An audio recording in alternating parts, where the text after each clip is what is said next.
But that's the real self-realization, what you feel as we sing together. And get that first. Then if you want to know about Genesis, it's all right. But get God first. Little story I must tell before I forget it now. When I first started to practice, an old gentleman came to me. He said, young man, he says, get in the right location, join the right church, make money. Honestly, if you can, but make the money. So, I tell you, know God. Honestly, if you can, but get Him, know Him. And that's what we must do. So, remembering that story, for the one purpose of stimulating your determination to know God, that's all. And with that, then other things, all things, as Jesus said, are added unto you. If we can but get that contact with Him, and then we will know all things about creation, because it is He who sits within us, behind our hearts and our thoughts, and our emotions and our will. If we can know Him and know that there is no separation between us, as He knows all things, so can we. Let us never forget that.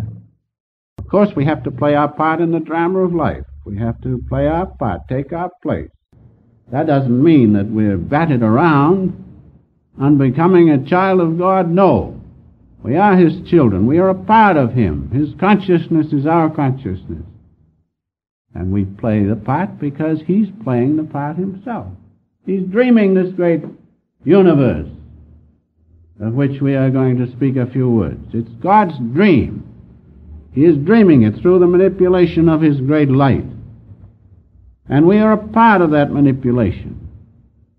But just as in our own dream we know we are dreaming and can see the dream and know it is a dream, that part of us, our own consciousness, remains undisturbed.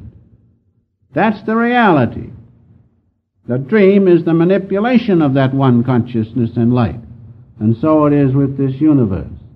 The universe is made from the one eternal substance, cosmic consciousness. And as we discuss this subject this morning, Genesis explained, realize that you must understand these one or two things in the beginning. That there is one substance, eternal substance, cosmic consciousness, from which all things have come. And that's the only real substance. And when that substance begins to move, as God the Father, and vibrates, then it produces all things from that vibration. First light is formed. And from the light of the Holy Ghost, Divine Mother, all things come. We must realize that. It's still God, everything. From the flower to the book, to you, to me, all things. If we can realize that, that'll help us to get rid of duality, which makes us feel different.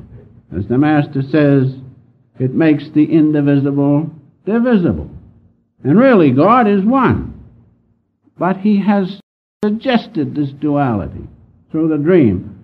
And so we are taken up with the duality, and thereby suffer from ignorance, which is the greatest sin, ignorance that we have forgotten that we are one with His great consciousness, His light and His love. And so realize that. One eternal substance. Just like your own consciousness produces the dream. So God's own consciousness is one eternal substance, cosmic consciousness. When it begins to vibrate, move, everything is vibration. Sometimes the mind vibrates too much, doesn't it? But everything is movement. Still the movement. If we could just still the waves of the mind, there we have the unity of God's presence.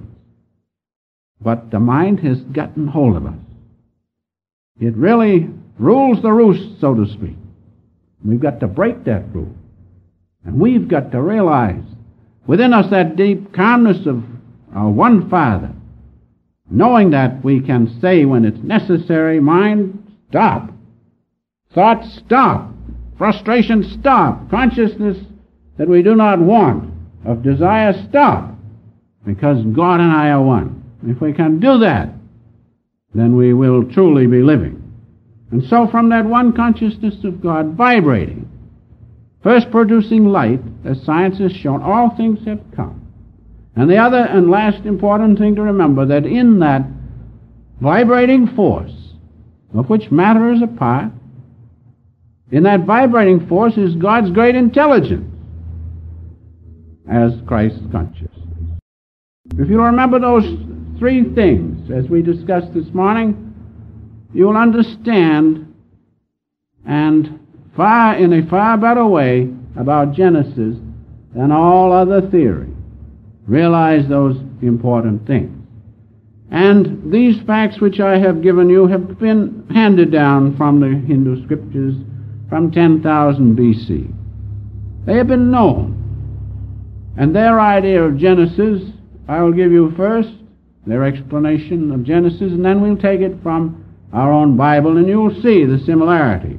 But you must really first understand these three principles of the unity of God's presence, and the fact that from that one consciousness all things have come through the agency of light, which is nothing but God's consciousness vibrating through the miracle of light. Master called it light beyond the atoms.